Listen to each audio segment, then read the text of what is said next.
Hey, it's Jeff Zito. Thanks for checking out another episode of the Celebrity Jobber Podcast. Streaming on Apple Podcasts, Spotify, iHeart, wherever you listen to podcasts. Please subscribe. Hit that subscribe button, please. We'd love a 5-star rating, and if you could, please leave a review. You want to go back in time, check out past guests and episodes. You can do so online at celebrityjobber.com. Closing in on 200 episodes, almost 4 years. Pretty crazy. So again, thank you for listening and making this podcast successful as we are consistently in the top 10 of the Apple Podcast Music Interviews chart, number 6 today currently. And basically we take a deeper dive into celebrities' lives before fame, because everybody wasn't born famous, although there are a few. Cedric Antonio Kiles was not one of them. His father was an employee of the Missouri Pacific Railroad. His mother was a school teacher. And Cedric had a regular life before he became Cedric the Entertainer.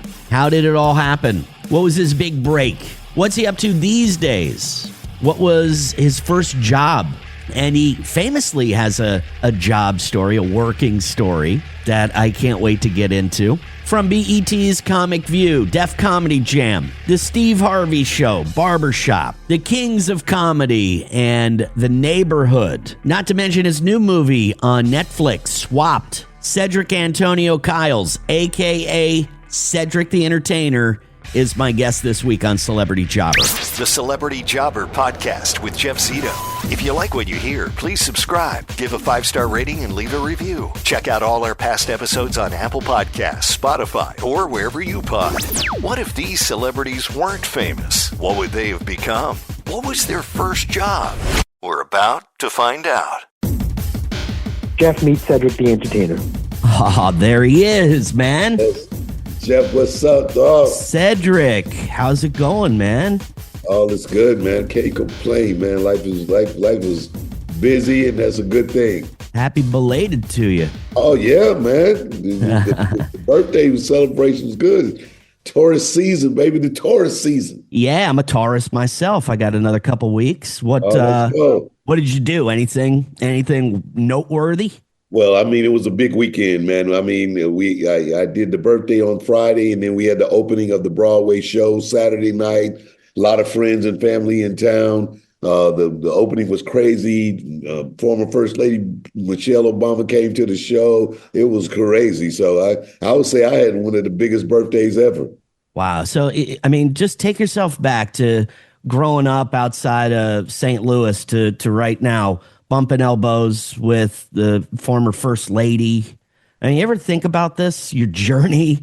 And you were a regular guy not a few years ago, but you were a regular guy. And here Michelle Obama's coming to the debut of your Broadway, Man, it is one of those things when you're like little, you kind of imagine maybe the opportunity of being a star or being big, but you don't see it really all kind of pan out. And to have done it as long as I have with the degree of consistency that I have, I feel really blessed, and so the relationships feel authentic. I was able to meet the Obamas many years ago because I had, the opportunity to introduce him when he was running for Senate, I believe. And so it's been one of these things where you recognize, like, man, I've run in some crazy circles, never would have thought it, but feel really blessed, man, to be entertaining people and still doing it at a high level, this many years after starting, from quitting State Farm to now still out here being able to do it. Which is a leave of absence. I never quit State Farm. I can go back. You're keeping the door open. That's very professional of you, keeping the door open. I'm going to go and take somebody's guy's desk one day. Just you're going to be like, what's going on? I'm like, bro, hey, Jake, you're no longer needed. Out. Get out of here, Jake. Oh, God, that's awesome. I want to get to that later, but I was just watching the trailer to Swapped, and I mean, what they're doing today in animation blows my, if you even call it animation anymore, it blows my mind. But it, as an actor, Is that challenging? Like, because it's challenging enough to be Calvin Butler, when, on the neighborhood, on TV, being a real guy. You're a character. You're in, you're not seeing your character.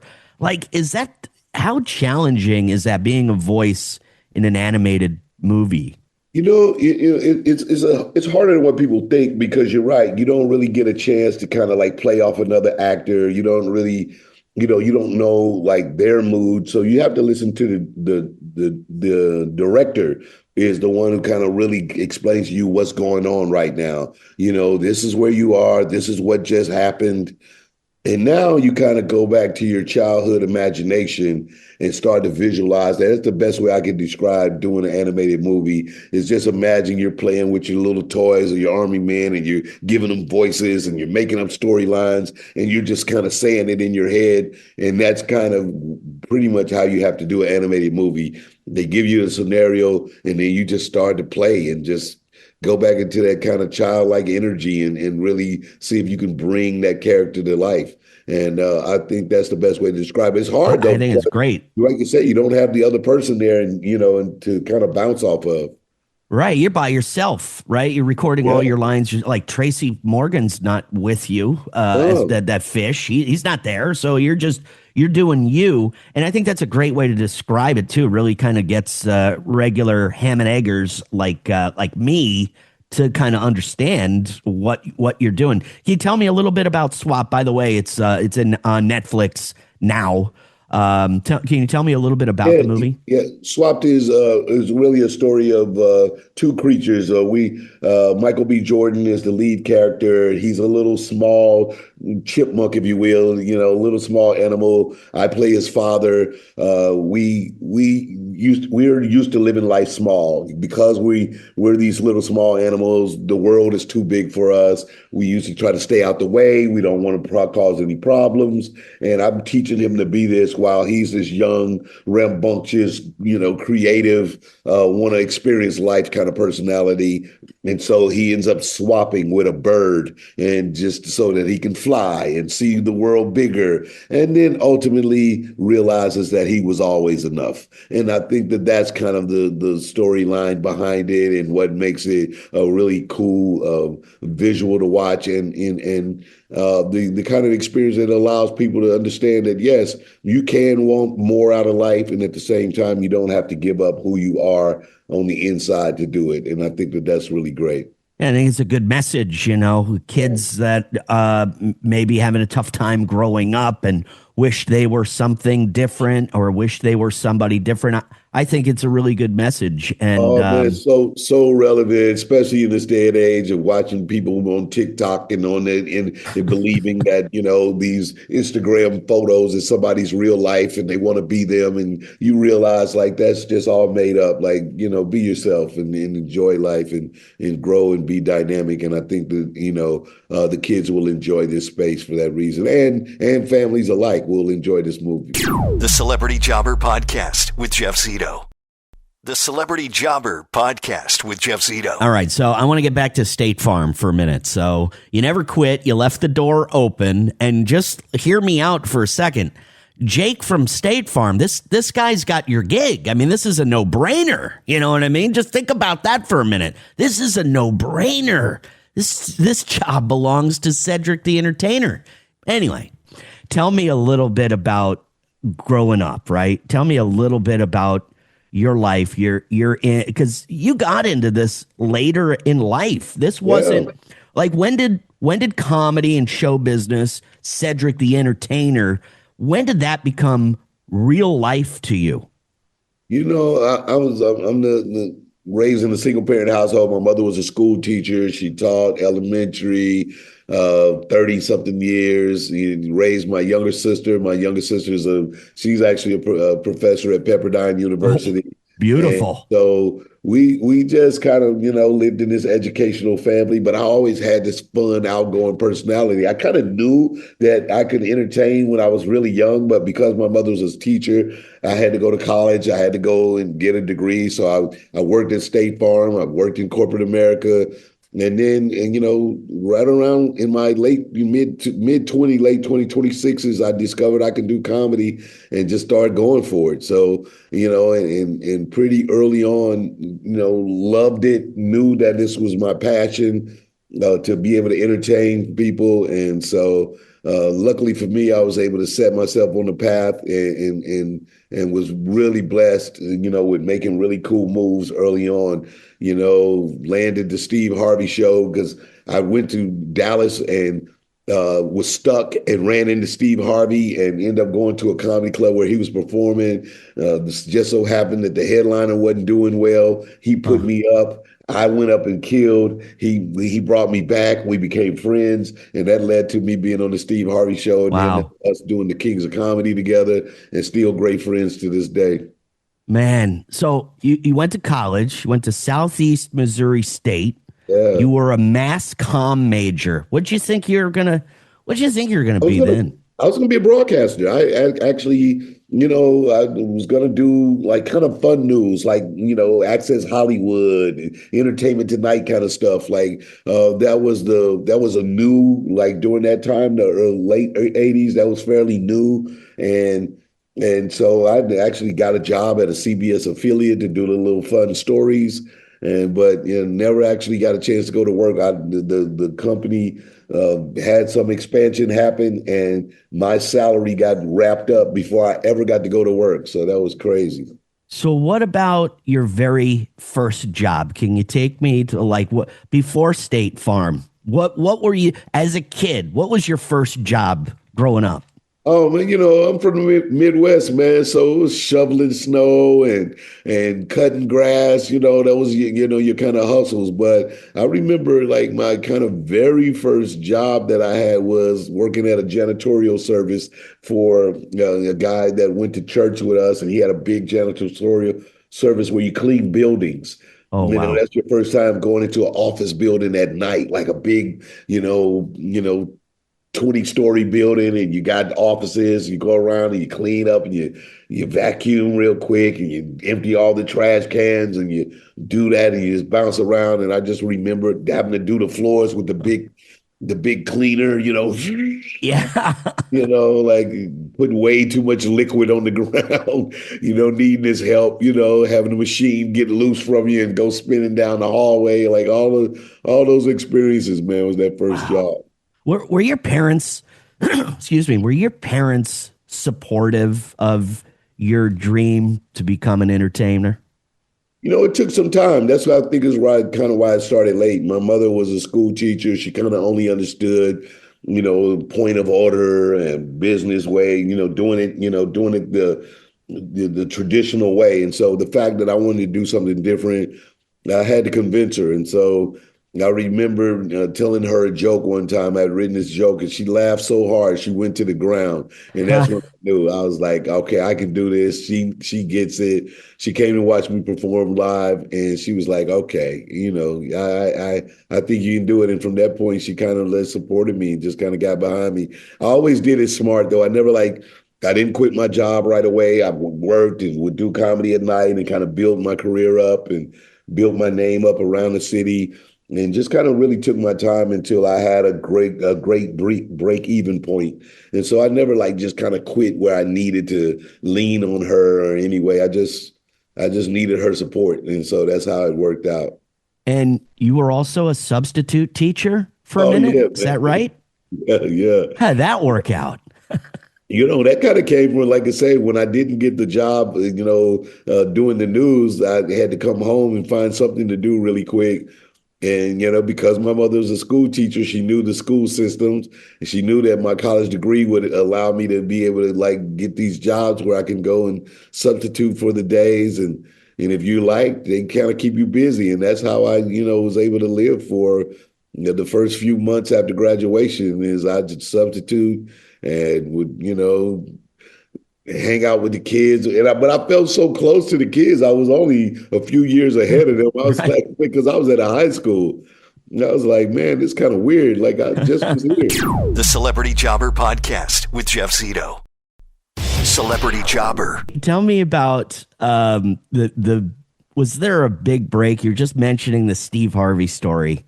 And I'm thinking from the time that you're doing comedy for the very first time on stage, whether it was open mic night or whatever, there had to be this moment, this moment that if it didn't happen to you, maybe we wouldn't be talking today. Is there that pivotal moment, that big break, or that moment that changed your life? Can you tell us about that Yeah, moment? I think for me, it was at the time I was like doing, comedy in St. Louis. It's kind of like, you know, making a name for yourself locally. It's good. It feels good. You feel like you kind of got it. All right. And then there was a big comedy competition in Chicago that Miller Genuine Draft used to promote. And, you would get, if you won, you would get like $3,000. This would be so much money nowadays. I don't know the equivalent, but this was like in the late 80s. And then, and you would be in a magazine. They would put you in the Jet magazine and the Ebony magazine if you won this competition. And so I remember that I had to make them an address so that I could qualify for being a Chicago a resident. And then I would have to drive up there every weekend to compete. And, I did it because I wanted to be, I wanted to be bigger than my local situation. And I won that year. And I would say it was one of those things that put me in it put me in a national magazine. I won this. I'm taking a picture with this big check. I won $3,000, which again, at that time felt like the most money in the world.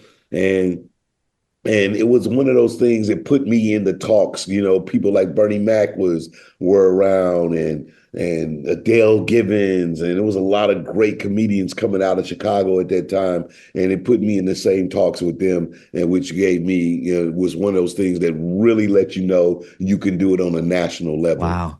Wow. Cedric, I just wanted to touch real quick on the neighborhood, and I such a fan of it. I'm such a fan of Calvin Butler. I'm such a fan of All in the Family. Yes. Tell us why that show, which I didn't think could be made today, tell us why that show is so important for people to watch. Why is that?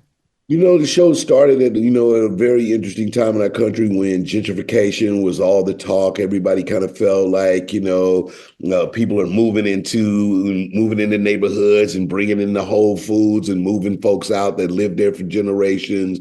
And, this was kind of the idea of like where they were making the people adversarial. And we love the approach that if folks just really had an opportunity to know each other, get a chance to know each other, that our differences aren't so different, and that the differences that are gives us an opportunity to grow and experience something new.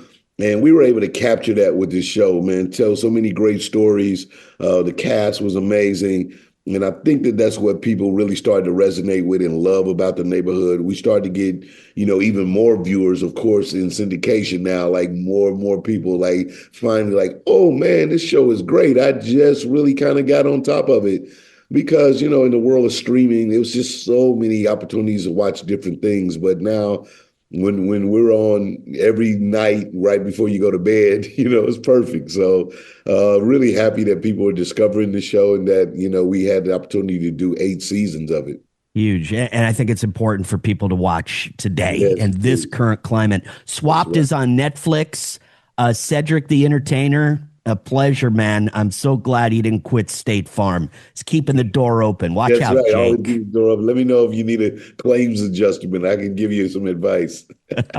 Thanks, Ed. Take care. All right, I'll holler later. All right, so a lot going on over there. Really, really great conversation. Cedric the Entertainer grew up just outside of St. Louis. Single mother raised him. She was a school teacher. And he talked about his big break being doing local comedy around the St. Louis area, kind of making a name for himself locally. But there was a contest in Chicago that he really wanted to be a part of, but he had to live in Chicago. So he lied on the application about his address. He put down a Chicago address, and he ended up winning. And it got him a lot of exposure in some national magazines, and he notes that experience from that contest, winning $3,000, which he said felt like a lot of money at the time, the late 80s. He feels like it was that moment that really upped his profile. You know, when Cedric the Entertainer went to college, he was a mass communications major. He wanted to be a broadcaster. He wanted to do like fun news, Hollywood news. But after college, he went on to be a substitute teacher. And also, the famous story, I guess the first time I ever heard this, but he was an insurance adjuster for State Farm. Now, listen, you've got this guy, Jake from State Farm, and I'm not trying to, push him out of the way for Cedric the Entertainer, but you got the perfect spokesperson here. Cedric never quit State Farm. He said he never formally quit, left that door open just in case things didn't work out for him in comedy. So this could be the perfect opportunity for him to step back in to State Farm. He's the new Jake.